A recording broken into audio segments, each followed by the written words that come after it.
Hello and happy Sunday. Yesterday, I got an email with a question that I never really get, which was from someone who had read my book and asked, what do you think the role is of small farms, if there's any? Because my book talks a lot about getting beyond the small farm ethos. And because I'm asked that question so infrequently, I've never really articulated a response to it. So I'm really glad I got this question. I'm going to ask you to bear with me and endure a military analogy. In the military, you have special forces and then you have the regular forces. And the special forces are the ones that you get talked about in the movies a lot. It's, Delta Force and Navy SEALs and those people. There's very, very few of them. It's very, very hard to get into Delta or the Navy SEALs, and they have a very specific job. They're the kinds of people that take out bin Laden or train guerrilla forces to destabilize other countries, or they've got these really, really specific missions that don't really have anything to do with conquering territory. And then you have the regular military, whose job it is to conquer territory. It's basically logistics applied to violence at scale. Their job is to take a thousands-mile long battlefront and just apply violence to that front and push forward relentlessly against the enemy for as long as is necessary. When you look at it that way, to me, small farms fit that kind of special forces role. They've got a very specific mission that is not to feed everyone. Their job is to, in my view, to provide certain specialty items and some services that big farms and big agribusiness just isn't good at. So that can be everything from satisfying the market for things like heirloom tomatoes and quail eggs and Freedom Ranger chickens that small farmers insist on growing. There is a market for that stuff. It's not a humongous market, but the existence of that market does make it legitimate, and I think small farms are better equipped to service that market than larger farms. Also, I think smaller farms are better places to teach people about ecology. They're better places, I think, to train new farmers in landscape management and land stewardship specifically. I think it's harder to train people across larger landscapes, with some of the big boys. It's a place where, in theory, things could be a little slower and more conducive to making sure that people don't have this purely transactional relationship with landscapes when they or if they decide to go kind of to the main to mainstream farming. So I think small farming has that in common with special forces. The other thing, though, that it has in common with special forces is there's really high attrition. It is a young person's game. It will wear your body out. You can't do it forever.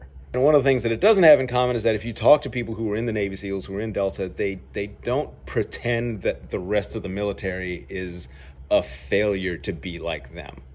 They understand their role in the military, and they understand that, their place in fulfilling it. They certainly regard themselves as elite, but they don't regard everyone else as unnecessary or some kind of a failure. They understand that there's a dual role.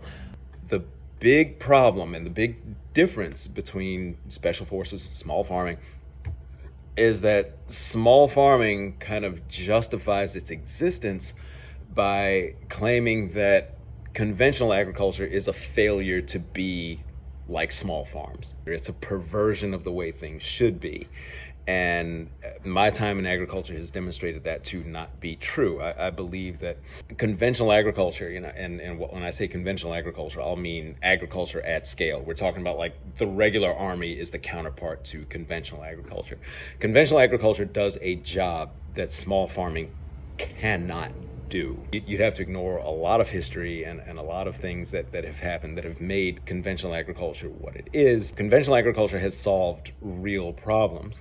It has also introduced real problems. But the task cannot be to try to put the toothpaste back in the tube and go back, whatever that means, to where everything was supposedly a small farm, because that also had problems. There was widespread hunger. There were pellagra outbreaks. There were lots of issues with like centralized stockyards, and like it was not the fairy tale that book authors make it out to be, that back in the 20s and 30s or the 1890s or whatever time they're trying to go back to, where they think everything was fine. Things were not fine. Conventional agriculture, small farms, regular military, special forces. They have their roles. Where I'm at in agriculture, there's kind of two things that are needed. Number one, small farms kind of need an attitude adjustment. They need to stop acting like if everybody just did what they did, everything would be fine, because that is not the case. Not from a get everybody fed perspective, not from an environmental management perspective. There's a lot of problems with the idea of having millions and millions and millions and millions of small holding farms trying to replace what conventional agriculture does. But on the other hand, conventional agriculture has a problem. It has a worker abuse problem. It has environmental problems. It has big problems with externalities, political patronage, the way that we use food as a weapon in trade with other countries, especially in the so-called developing world. That is also a problem, in addition to the fundamental problem of conventional agriculture has really kind of gotten away from its primary mission being to feed people. A lot of it is the production of commodities for the service of agribusiness, some of which are used for food, some of which are not, some of which are used, again, to squeeze people in trade. It's become something other than getting people fed and particularly nourished being the driving mission of agriculture. That is the big thing about conventional ag that needs to be fixed, and it is not necessarily going to be fixed by making the big farms into small farms and pretending that everything used to be okay. The last thing is, the book exists because people are given this idea by all the other books that are out there, all the documentaries that are coming out talking about how great small farms are, how everything needs to go back to being small farms. We now have this problem where everybody thinks they should be a Navy SEAL, and that's not going to happen. Most people do not have they don't have what is necessary, whether it's constitutionally or support-wise or privilege-wise or whatever, to engage in that kind of farming. The attrition rate is extremely high, and when you've got people who are coming into agriculture looking for a sense of peace, they're trying to like leave the rat race and working 12, 13 hours a day for somebody who doesn't care, for a customer or a boss who doesn't really give a crap about them. Getting into small farming it's not going to be a peaceful experience. You are going to work harder than you've ever worked in your entire life, and there are going to be multiple times a day where you start to question God's purpose. Talk to small farmers, the ones that are willing to be honest about what their lives are like and how hard it is, and how many of their peers they see burning out, dropping out, getting divorced, losing their relationships with friends and family. It's brutal.